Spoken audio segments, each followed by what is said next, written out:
Ladies and gentlemen, boys and girls, hi, hello, and welcome. This is Mr. Cook, and I'm going to talk about theme with you guys. I'm going to talk about what it is, how it works, and what does it look like. Um, so in short, and you're going to get a better understanding here in just a minute, but in short, a theme is a central idea of a text. It could also be considered like a repeating idea or a repeating philosophy, or if you just had to say in just 2 or 3 words what a story was about. Um, so let's kind of look at some broad examples here. I chose a theme when I picked these pictures. What do they all have in common? Hopefully it's pretty obvious. It's food. Each and every one of these pictures has to do with food. So I could consider that to be the theme in a way. I could get a little bit more specific and choose a new theme. Do you see what it is?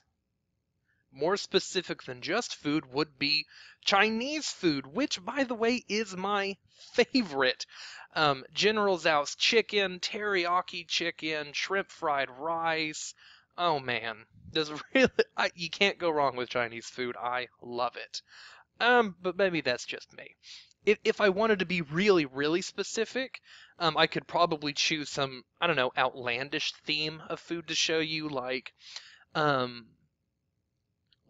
lemon flavored Mediterranean vegan, which is, I don't know, something I just kind of randomly made up. Um, but now let me kind of bring you back into some real world examples here.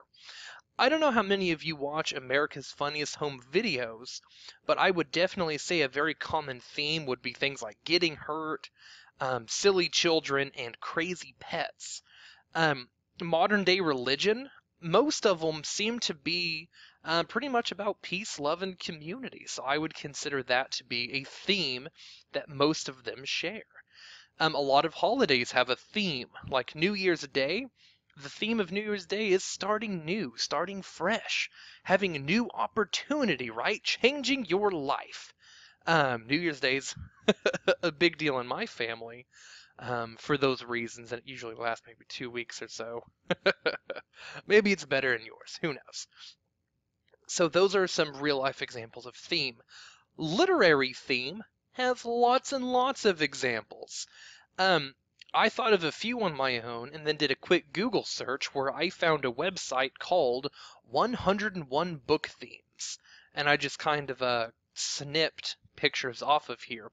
And as you can see, in literature, a theme can anywhere be from chaos and order to displacement, to facing darkness, to fulfillment, to the tragedy of war, the glory of war, the necessity of war, the pain of war.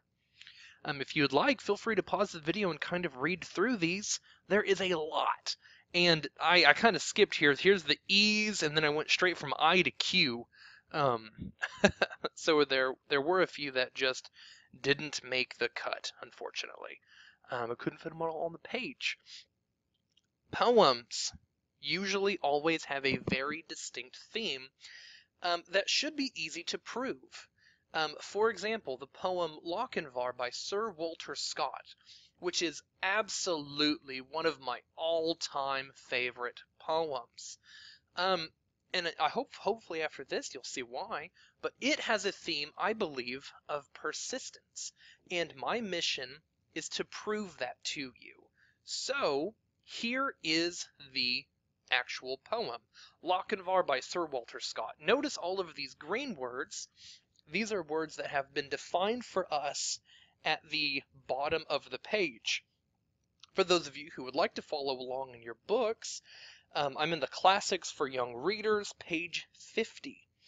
I always, by the way, start with these words that I don't know, because and save his good broadsword, he's not saving it. It tells us that the word save means accept. And by the way, dauntless means fearless. So, let's go ahead and read here. Oh, by the way, I am going to be highlighting things that I believe prove the theme of persistence. So let's see what I can come up with.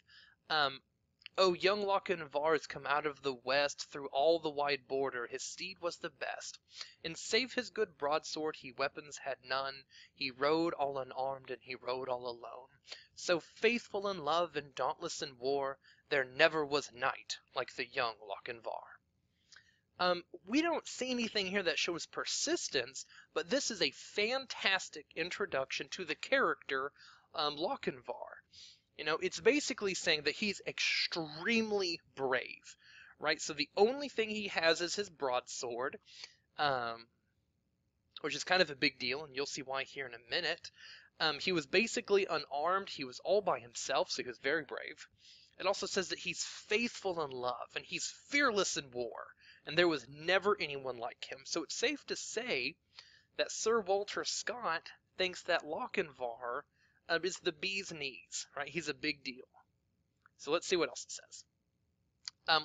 First, I want to tell you what these words mean. Brake is a dense marshland. A ford is a shallow place in a body of water. Alighted is to dismount a horse. A laggard is someone slow to act, and a dastard is basically a coward or a sneaky person. So, he stayed not for brake, and he stopped not for stone. He swam the Esk River, where ford there was none. But ere he alighted at Netherby gate, the bride had consented, the gallant came late. For a laggard in love and a dastard in war was to med the fair Ellen of Braid Lochinvar. So, he didn't stop for dense marshlands. He didn't even stop when the road was really, really stony. He was forced to swim a river that there wasn't any shallow places, and at the end, he got to this gate where we learn something important. This bride, Ellen, she had consented to marry someone, and that person was a laggard, right? So he was slow to act, and he was a coward. Which, as you can imagine, Lochinvar's not very happy about. Because as we know, he's faithful in his love. So let's see what happens. So boldly he entered the Netherby hall among bridesmen and kingmen and brothers and all. Then spoke the bride's father, his hand on his sword. For the poor craven bridegroom said never a word. Oh, come ye in peace here, or come ye in war, or to dance at our bridal, young Lord Lochinvar. So, now we have a little bit of dramatic build-up, right? So here he is. He walks in. He has to be tired from this journey. He's practically unarmed. He's surrounded by all of these dudes who are here either for the bride or for this cowardly bridegroom. And the father even puts his hand on his sword and is basically saying, "What are you doing here, Lochinvar? Did you come here to start something? Or are you just here to dance?" Which is kind of funny. So let's continue here. A Solway, by the way, is a specific part of the Irish Sea, and the word ebbs means to reside. I long wooed your daughter, my suit you denied. Love swells like the Solway, but ebbs like its tide. And now I am come with this lost love of mine to lead but one measure, drink one cup of wine. There are maidens in Scotland more lovely by far, that would gladly be bride to the young Lochinvar. So this, in my opinion, is absolutely hilarious. We have the dad putting his hand on his sword, kind of challenging Lochinvar in a way. And Lochinvar's like, you know what? I used to have an ocean of love, but you know what? It kind of receded, and that's okay. Because I'm just going to drink a cup of wine, and there are girls more beautiful than your daughter that would gladly marry me. And sadly, Lochinvar is saying all of this in front of Ellen. But let's keep in mind that he's supposed to be faithful in love. So this seems a little uncharacteristic of Lochinvar, unless he's up to something. So let's see what happens. Let me put that down here. Okay, perfect. The bride kissed the goblet, the knight took it up, he quaffed off the wine and he threw down the cup. She looked down to blush, and she looked up to sigh, with a smile on her lips and a tear in her eye. He took her soft hand ere her mother could bar. "Now tread we a measure," said young Lochinvar. So she kisses a goblet of wine. He takes it, drinks it, throws it on the ground, and says, "All right, let's go make that dance." So I don't know if we're seeing any persistence here, but I think there is a lot of dramatic buildup. Galliard, by the way, is a really fancy dance. So stately his form, so lovely her face, that never a hall such a Galliard did grace. While her mother did fret, and her father did fume, the bridegroom stood dangling his bonnet and plume, and the bridemaidens whispered 'twere better by far to have matched our fair cousin with young Lochinvar. So to me, this is amazing. So we have him making this giant scene, right? He comes in, he makes this big production of drinking her wine, throwing it on the ground, yanking her onto the dance floor, and then they dance a dance that is so amazing. It says, "Never a hall such a Galliard did grace." The mom is worried. The dad is upset. The bridegroom, he's not doing anything about it. And her cousins are saying, "Hey, I think we made a mistake. She should be marrying this guy." So he's starting to make people kind of come to his side of things, right? So let's see what happens. One touch to her hand, one word in her ear. Oh, real quick, a charger is his horse. The croup is the back end of the horse. And let me turn my page here. Scar here is a steep or rocky bank. So, one touch to her hand, one word in her ear, when they reached the hall door, and the charger stood near. So light to the croup the fair lady he swung, so light to the saddle before her he sprung. "She is won, we are gone, over bank, blush, and scar. They'll have fleet steeds that follow," quoth young Lochinvar. Oh man, so there it is. In fact, I'm going to highlight this whole thing as being persistent because it was all a ruse, right? The whole thing that he was doing where he kind of insulted Ellen by saying, let's see, where is it? "There are maidens more lovely by far." It was a ruse, right? It was a joke because he is in fact faithful in his love, so much so that he kidnapped her under her father's nose, under her mother's nose, under the husband's nose, which is hilarious. Let's look at the ending now. "There was mounting 'mong Grammons of Netherby clan, Fosters, Fenwicks, and Musgraves, they rode and they ran. There was racing and chasing on Cannobally, but the lost bride of Netherby ere did they see.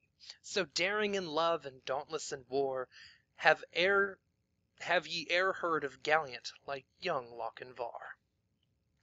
So all of these people, right? We have the Grahams of the Netherby clan, which, by the way, when it says, scrolling up here, he was at Netherby Gate, that must be like their house, right? Because it's a clan.